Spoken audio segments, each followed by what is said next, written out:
Hello students, this is Civics chapter number 2, Role of the Government in Health part 2. Part 1 में हम already पढ़ चुके हैं कि हमारे यहाँ पे दो टाइप की हेल्थ केयर फैसिलिटीज़ हैं. One is public health care facilities and second one is private health care facilities. हमने पब्लिक हेल्थ केयर फैसिलिटीज़ को डिटेल में देखा था और ये जानने की कोशिश करी थी कि होता क्या है. पब्लिक हेल्थ केयर फैसिलिटीज़ कौन रन करता था? गवर्नमेंट रन करती थी. विलेज लेवल पे प्राइमरी हेल्थ सेंटर्स होते थे, डिस्ट्रिक्ट लेवल पे डिस्ट्रिक्ट हॉस्पिटल्स होते थे और बड़े बड़े शहरों में गवर्नमेंट हॉस्पिटल्स होते थे. हमने दो स्टोरीज़ भी पढ़ी थी. One is of Aman and Ranjan, जो बीमार थे और अलग अलग हॉस्पिटल्स में गए थे और अपने एक्सपीरियंसेस को शेयर किया था.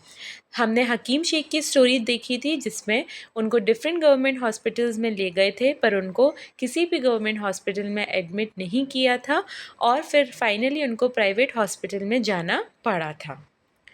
इस पार्ट में हम देखेंगे कि प्राइवेट हेल्थ फैसिलिटीज़ क्या होती है.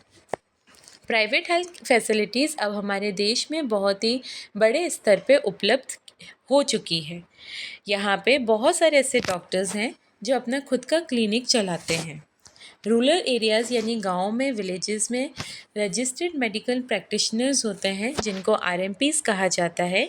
ये एक हेल्थ केयर प्रोफेशनल्स होते हैं जो लीगली ऑथराइज्ड हैं कि ये मेडिसिन्स को प्रैक्टिस कर सकते हैं. अर्बन एरियाज़ यानी शहरों में बहुत सारे डॉक्टर्स हैं, स्पेशल सर्विसेज प्रोवाइड करते हैं. बहुत सारे हॉस्पिटल्स और नर्सिंग होम्स हैं पर वो सब प्राइवेटली ओन्ड है.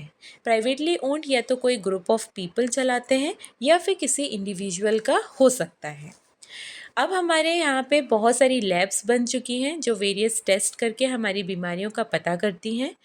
एक्सरे, अल्ट्रासाउंड जैसी स्पेशल फैसिलिटीज़ भी अब बहुत जगह पे उपलब्ध हो चुकी हैं और हर जगह अब ईज़िली आप मेडिसिन्स को परचेज़ कर सकते हो. ध्यान रखिएगा कि प्राइवेट हेल्थ फैसिलिटीज़ गवर्नमेंट के द्वारा रन नहीं की जाती है. यहाँ पे अगर हम पब्लिक हेल्थ और प्राइवेट फैसिलिटीज़ को कंपेयर करेंगे तो पब्लिक हेल्थ फैसिलिटीज़ में गवर्नमेंट के द्वारा रन की जाती है तो या तो वो फ्री ऑफ कॉस्ट होती है या फिर अगर खर्चा होता भी है तो बहुत कम होता है. प्राइवेट फैसिलिटीज़ में ऐसा कुछ नहीं है. यहाँ पे पेशेंट्स को काफ़ी ज़्यादा मनी पे करना पड़ता है for each and every service that they are using. यहाँ तक कि आपको बात समझ आ गई होगी. आगे बढ़ते हैं. हम देखेंगे अगर तो कंपेयर करेंगे अगर हम तो प्राइवेट सर्विसेज बहुत ज़्यादा बन चुकी हैं और पब्लिक फैसिलिटीज़ इतनी ज़्यादा इवॉल्व नहीं हुई हैं. अब तो ये भी देखा गया है कि बड़ी बड़ी कंपनीज़ हॉस्पिटल्स रन करने लगी हैं, मेडिसिन्स को बनाती भी हैं और बेचती भी हैं. हर कॉर्नर में आप देख सकते हो कंट्री के कि आपको आसानी से मेडिकल शॉप्स मिल सकती हैं. क्लियर होगा. अब हम पढ़ते हैं क्या हेल्थ केयर जो फैसिलिटीज़ हमें अवेलेबल है वो एडिक्वेट है यानी सफिशिएंट है. तो यहाँ पे इक्वालिटी की भी हम बात करेंगे. Health care and equality is adequate health care available to all. India में अगर देखेंगे तो प्राइवेट सर्विसेज जैसे मैंने बताया बहुत इंक्रीज़ हो चुकी है बट पब्लिक सर्विसेज नहीं. प्राइवेट सर्विसेज ज़्यादातर अर्बन एरियाज़ यानी शहरों में होती है. कॉस्ट इसकी बहुत ज़्यादा होती है. मेडिसिन्स बहुत महंगी होती हैं. बहुत सारे ऐसे लोग हैं जो इसको अफोर्ड नहीं कर पाते हैं और अगर उनकी मजबूरी हो जाती है ट्रीटमेंट लेना तो फिर उनको कहीं ना कहीं से पैसे का अरेंजमेंट यानी बोरो करना पड़ता है. कुछ प्राइवेट सर्विसेज तो गलत चीज़ों को प्रैक्टिस करती है. उन्हें पता है कि इस पर्टिकुलर ट्रीटमेंट को बहुत ही कम दामों में निपटाया जा सकता है बट फिर भी वो इनएक्सपेंसिव ऑल्टरनेटिव्स नहीं देते हैं. वो लोग ऐसी फैसिलिटीज़ यूज़ करते, ऐसी चीज़ें देते हैं उनको जिससे उनका ज़्यादा से ज़्यादा वो प्रॉफिट अर्न कर सकें. अब जैसे फॉर एग्ज़ाम्पल कुछ मेडिकल प्रैक्टिशनर्स होते हैं जो अननेसेसरी सुपरफ्लुअस मतलब होता है अननेसेसरी मेडिसिन्स दे देते हैं. कभी इंजेक्शंस की ज़रूरत नहीं है, बॉटल्स की ज़रूरत नहीं है, ग्लूकोज की बॉटल लगा देते हैं. इन सब की कोई ज़रूरत नहीं होती फिर भी वो दे देते हैं. उन्हें पता है कि ये ट्रीटमेंट सिंपल मेडिकेशन से भी निपटाया जा सकता है बट नहीं, प्रॉफिट अर्न करने के लिए वो ऐसा करते हैं. 20% हमारे यहाँ जो पॉपुलेशन है वो मेडिसिन्स और हाई जो कॉस्ट ट्रीटमेंट्स होते हैं उसको वो अफोर्ड कर सकते हैं. बट हमारे यहाँ पे कुछ मिडिल क्लास लोग होते हैं जो पुअर नहीं हैं, बट मेडिकल एक्सपेंसेस उनके लिए बहुत ज़्यादा प्रॉब्लम क्रिएट करती है। स्टडी के द्वारा ये पता चला है कि 40% ऑफ पीपल जो एडमिट हैं हॉस्पिटल में किसी बीमारी या इंजरी की वजह से, या तो उन्हें किसी से पैसे बोरो करना पड़ा है या फिर अपना सामान को उन्होंने बेच दिया है। यानी पोजेशन मतलब होता है अपना खुद का सामान, the things that are owned, तो वो भी उन्होंने क्या किया है, बेच दिया है। तो उसकी वजह से उनको क्या मिल रहा है, पैसा मिलता है और वो ट्रीटमेंट में वो पैसा लगा देते हैं। तो ये सबसे बड़ी प्रॉब्लम है। ये तो हो गई second category of people. Rich people वो ट्रीटमेंट अफोर्ड कर सकते हैं, पुअर पीपल पैसा उधार लेके कुछ अपना ट्रीटमेंट करा सकता है, पर जो पुअर पीपल होते हैं उनकी कंडीशन बहुत ख़राब होती है। उनको जैसे ही पता चलता है कि कोई पर्सन उनकी फैमिली में इल हो रहा है, सभी लोगों को घबराहट यानी एंग्जाइटी होने लगती है, नर्वसनेस होने लगती है कि आखिर हम ट्रीटमेंट कराएंगे कैसे, कहाँ से इतना सारा हम पैसा लेकर आएंगे। अब लोग जो पुअर होते हैं वो बीमार भी बहुत पड़ते हैं। उसका कारण ये है, जैसे मैंने आपको शुरू में बताया था कि हेल्दी रहने के लिए बहुत सारे फैक्टर्स इम्पॉर्टेंट होते हैं, जैसे कि हमें सफिशिएंट फूड मिलना चाहिए, क्लीन ड्रिंकिंग वाटर होना चाहिए, सराउंडिंग्स हमारी साफ़ होनी चाहिए। तो ये सारी चीज़ें पुअर अफोर्ड नहीं कर पाता है कई बार। तो पुअर, अब उनको जब खाना नहीं मिलेगा तो वो अंडर नरिश्ड हो जाएंगे, उनकी ग्रोथ प्रॉपर नहीं होगी और वो अक्सर क्या होंगे, बीमार पड़ेंगे। उनकी जो बेसिक नीड्स है, ड्रिंकिंग वाटर, हाउसिंग, घर, सराउंडिंग्स क्लीन, ये सब भी नहीं मिल पाती है, जिसकी वजह से वो बीमार होते हैं। जब उनको ट्रीटमेंट कराना पड़ता है तो उनकी सिचुएशन और ख़राब हो जाती है। मनी नहीं होने के कारण उनको प्रॉपर मेडिकल ट्रीटमेंट भी नहीं मिल पाता है। ये तो हो गई पुअर पीपल के बारे में। विमेन भी इसमें बहुत ज़्यादा प्रॉब्लम फेस करती हैं। अगर वो बीमार हो जाए तो कभी भी उनको एट वंस डॉक्टर के पास नहीं ले जाया जाता है ना। ऐसा बोलते हैं कि वो धीरे धीरे सही हो जाएंगी, यानी उनका जो हेल्थ कंसर्न है वो लेस इम्पॉर्टेंट होता है। वहीं अगर मेन बीमार हो जाए वो तुरंत डॉक्टर के पास जाके उनका इलाज कराया जाता है। प्रॉम्प्ट मतलब होता है इमीडिएट। ट्राइबल एरियाज़ की अगर बात करें, यहाँ आदिवासीज़ रहते हैं, तो वहाँ पे बहुत ही कम हेल्थ सेंटर्स हैं जो कि प्रॉपर तरीके से रन नहीं करती हैं, और वहाँ पे प्राइवेट सर्विसेज तो अवेलेबल है ही नहीं। तो आप सोचिए पुअर लोगों की कंडीशन तो और ही बेकार है। अब प्रॉब्लम्स तो बहुत हैं, पर किया क्या जा सकता है? करने के लिए तो बहुत कुछ है। हमारे यहाँ पे हमें ये समझ में आ गया कि यहाँ पे हेल्थ सिचुएशन जो है लोगों की, वो हमारी कंट्री में बिल्कुल अच्छी नहीं है। किसकी रिस्पॉन्सिबिलिटी है फिर कि वो क्वालिटी हेल्थ सर्विसेज प्रोवाइड करें? तो it is a responsibility of the government कि वो लोगों को, यानी स्पेशली जो पुअर और डिसएडवांटेज लोग हैं, उनको proper health care services provide करें। हेल्थ जो है, आप हमको पता है कि वो बेसिक ज़रूरतों पे निर्भर करती है। जैसे फॉर एग्ज़ाम्पल बताया गया है, फूड होना चाहिए, पानी होना चाहिए, सराउंडिंग्स क्लीन होना चाहिए। ये सारी चीज़ें जो होती हैं बेसिक नीड्स होती हैं, राइट।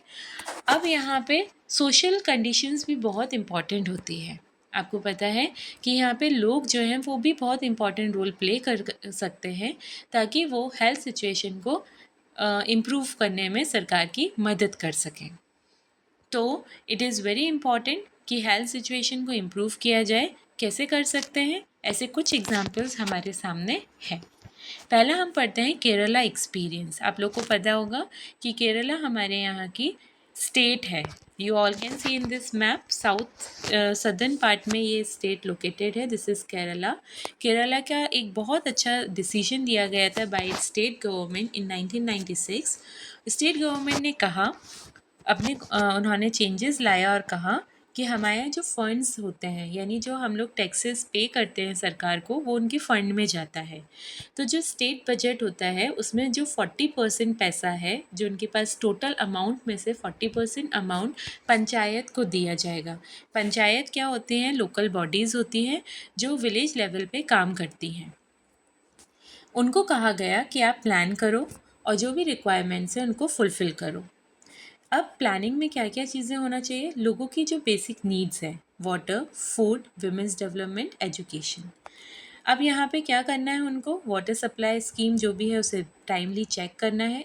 फंड दे दिया, दैट्स नॉट इनफ, बट वो प्रॉपर तरीके से काम चल रहा है कि नहीं उस पर भी देख रेख करना बहुत ज़्यादा ज़रूरी होता है।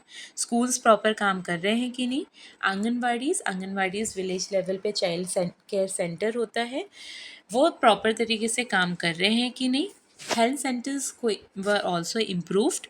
ऑल ऑफ दिस अगर ये इम्प्रूव होगी तो डेफिनेटली कंडीशंस वहाँ की इम्प्रूव हुई होंगी। पर फिर भी इतना कुछ करने के बाद भी वहाँ पे कुछ प्रॉब्लम्स अभी भी देखी जा सकती हैं, जैसे कि shortage of medicines, insufficient hospital beds, not enough doctors remained. ये सारी नीड्स को, ये सारी प्रॉब्लम्स को भी सॉल्व करना बहुत ही इम्पॉर्टेंट माना जाता है, और ये प्रॉब्लम्स दूर हो भी सकती हैं अगर इस पर इफ़ेक्टिवली काम किया जाए। तो this is all about Kerala experience. जब केरला कर सकता है तो डिफरेंट इंडियन स्टेट्स भी कर सकती है। सेकेंड हम आते हैं कोस्टा रिकन पे। कोस्टा रिकन एक अलग दूसरी सेंट्रल अमेरिकन कंट्री है जो कि one of the healthiest country मानी जाती है। उसका कारण ये है कि कोस्टा रिकन जो कॉन्स्टिट्यूशन है उसमें कुछ चेंजेस किया गया। वो ये था, बहुत साल पहले कोस्टा रिका ने ये डिसीजन लिया कि हम अपने पास आर्मी नहीं रखेंगे, क्योंकि आर्मी रखने से लड़ाई झगड़े रिजॉल्व तो होते हैं, जब वो लड़ाई झगड़े करेंगे ही नहीं तो फिर प्रॉब्लम्स नहीं होंगी। तो उन्होंने कहा कि जितना भी खर्चा हमारी आर्मी पे हम करेंगे उतना खर्चा हम लोगों की बेसिक नीड्स को फुलफ़िल करने में लगाएंगे। उन्होंने कहा कि हम लोगों की हेल्थ पे ध्यान देंगे।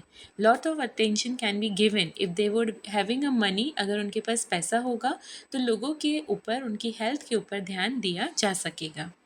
कोस्टा रिकन गवर्नमेंट ने बेसिक सर्विसेज और एमिनिटीज़ प्रोवाइड करी लोगों को। उन्होंने सेफ ड्रिंकिंग वाटर दिया, सैनिटेशन यानी उनके यहाँ ड्रेनेज सिस्टम प्रॉपर किया, सराउंडिंग्स को क्लीन रखा, food availability, nutritious food availability available कराया, और प्रॉपर हाउसिंग यानी उनको घर दिए। हेल्थ एजुकेशन सबसे इम्पॉर्टेंट पार्ट है।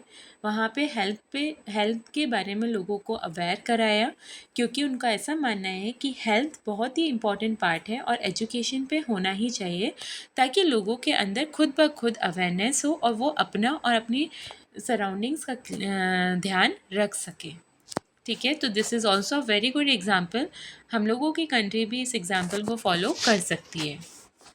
आप देख सकते हो ये नॉर्थ अमेरिका है पूरा, और यहाँ पे दिस इज सेंट्रल अमेरिका, और सेंट्रल अमेरिका का ही पार्ट है कोस्टा रिका। यहाँ तक आपको समझ में आ गया। अब यहाँ पे हम एक और टॉपिक पढ़ते हैं, वाई पे टैक्सेस टू द गवर्नमेंट। हम लोगों को टैक्सेस क्यों पे करना चाहिए। चिल्ड्रन ध्यान रखिएगा कि जो भी हम पैसा सरकार को देते हैं वो फंड में जाता है। वो फंड का इस्तेमाल सरकार हमारे वेलफेयर के लिए करती है। हमारे यहाँ पे जो हमारी बहुत सारे सेक्टर्स हैं, जैसे आर्मी हुई, जुडिशियल सिस्टम हुआ, पुलिस हुई, हाईवेज़ हुए, इन सब का जो पूरा मेंटेनेंस होता है वो सरकार के द्वारा किया जाता है, और सरकार के पास पैसा तब आएगा जब हम उनको टैक्स पे करेंगे। यहाँ पे उन टैक्सेस से बहुत सारे डेवलपमेंट प्रोग्राम्स और वोकेशनल ट्रेनिंग भी चलाई जाती है। वोकेशनल ट्रेनिंग मतलब होता है टेक्निकल स्किल्स डेवलप करना लोगों के अंदर, ताकि वो स्पेसिफिक जॉब ले सकें। तो that is known as a vocational training, उसकी प्रॉपर ट्रेनिंग दी जाती है। Social welfare, health care, employment, ये सब चीज़ों पे भी सरकार बहुत पैसा खर्च करती है अपने फंड से।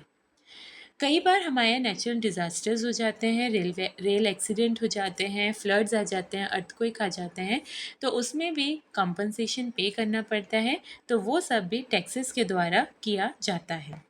गवर्नमेंट पुअर लोगों का देखरेख करती है। कई बार बहुत सारे ऐसे घर हैं जिनको खाना नहीं मिलता है, तो सरकार की रिस्पॉन्सिबिलिटी होती है कि वो उनको, उनकी जो बेसिक चीज़ें हैं, पानी हुआ, खाना हुआ, घर हुआ, वो उनको प्रोवाइड करें। तो all these things can be provided only जब उनके पास फ़ंड होगा। और फंड कैसे मिलेगा उनको, जब हम सरकार को टैक्स पे करेंगे पूरी ईमानदारी से। क्लियर हुआ आपको ये पार्ट। इसमें एक और चीज़ मैं आपको थोड़ा सा एक जेनेरिक मेडिसिन्स के बारे में बताना चाहती हूँ। जेनेरिक मेडिसिन्स अब हमारे यहाँ पे अवेलेबल है जन औषधि केंद्र में। ये मेडिसिन्स बहुत सस्ते दामों में आती हैं। ये medicine same active ingredient contain करती हैं जो ब्रांड नेम मेडिसिन्स करती हैं और इनका काम भी बिल्कुल उसी तरीके से होता है। ये थोड़ी अलग दिखती हैं, थोड़े कम दामों की होती हैं, पर इनका काम वही होता है जो ब्रांड नेम मेडिसिन्स का होता है। तो ये भी एक बहुत अच्छा एडवांटेज है और लोगों के लिए लोगों का पैसा भी इससे काफ़ी बच सकता है। तो this is all about this chapter. Thank you so much for watching. अगर आपको कोई भी प्रॉब्लम है किसी भी तरीके का इस चैप्टर से रिलेटेड, आप कमेंट बॉक्स में अपना कमेंट लिख सकते हैं और मैं कोशिश करूँगी कि आपकी प्रॉब्लम्स को रिजॉल्व कर सकें। अगर आपको चीज़ें समझ में आ रही हैं, चैप्टर समझ में आ रहा है, तो आपसे एक रिक्वेस्ट है to do like, share and subscribe my channel. Thank you so much for watching.